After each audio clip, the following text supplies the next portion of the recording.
Bilateral, we've discussed the Indo-Pacific, developments in the Middle East, the war in Ukraine, cooperation in economic security, the critical importance of the clean energy transition, as well as defence cooperation. With the international system under increasing pressure, we want to work together and with our partners to uphold and defend peace, security and prosperity. Today we can announce that we've agreed to deepen our relationship across several areas.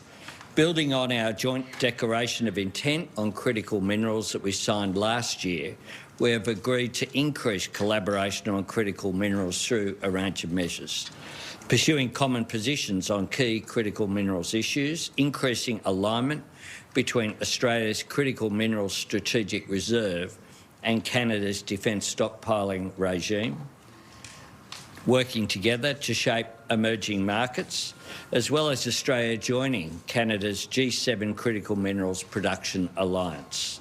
We're advancing our shared economic security through new annual economic ministers' meetings, new formal talks between our industry ministers, a new clean energy partnership, and a commitment by ministers to advance cooperation through Australian and Canadian AI safety institutes.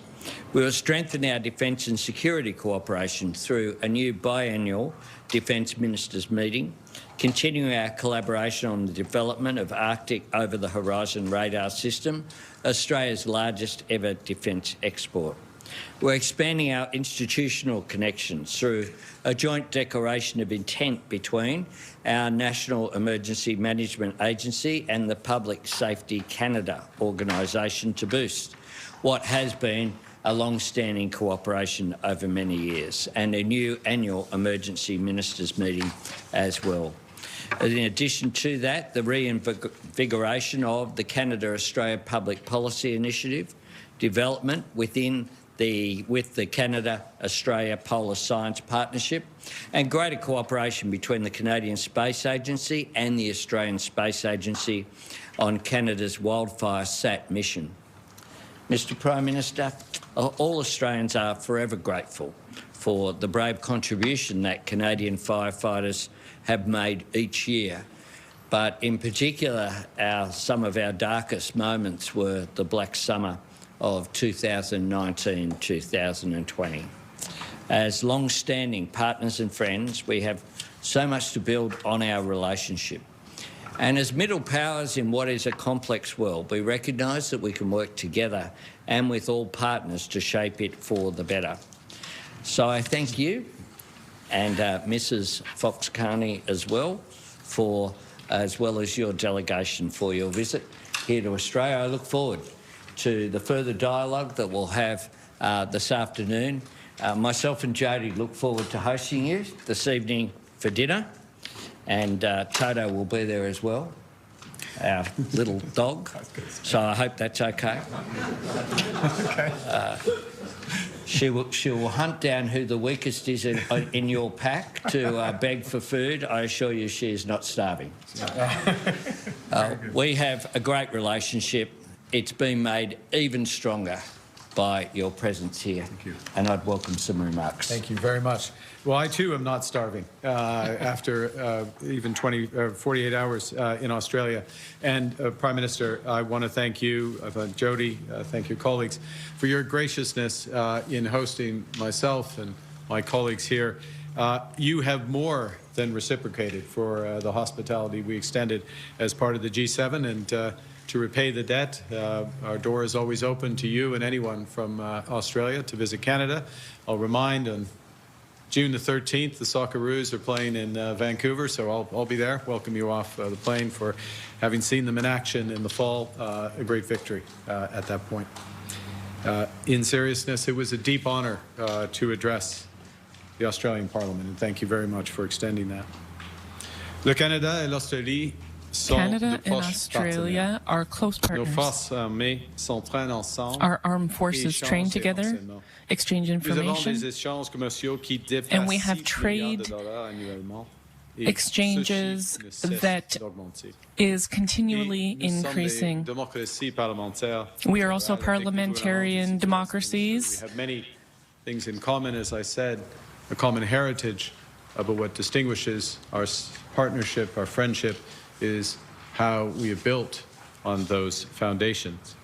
And now, in a more uncertain, more divided world, Canada and Australia are middle powers charting our own course with confidence, ambition, and partnership. We're doing that together because we've grown up together. And with an ocean between us, we may not see each other quite as much as we'd like, but whenever we do, like family, it feels like no time has passed. In times of need, we've looked out for each other, in exchange of firefighters, also, as I said, in the chamber, on the battlefield.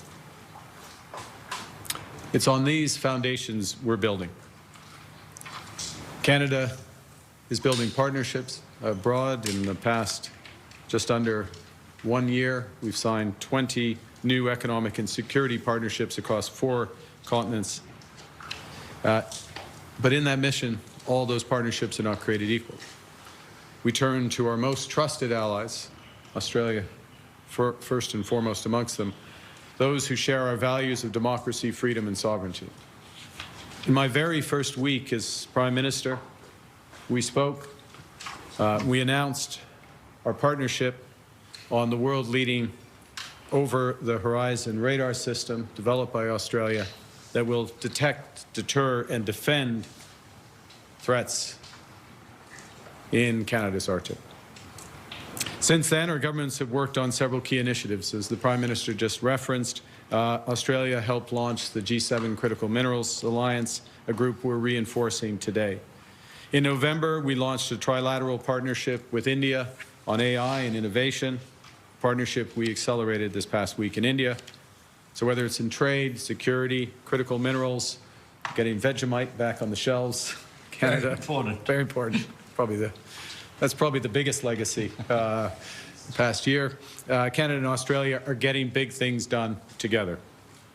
And now, here in Canberra for the first bilateral visit by a Canadian Prime Minister to Australia in nearly 2 decades, elevating our partnership across energy, critical minerals, defense, AI, and also in investment.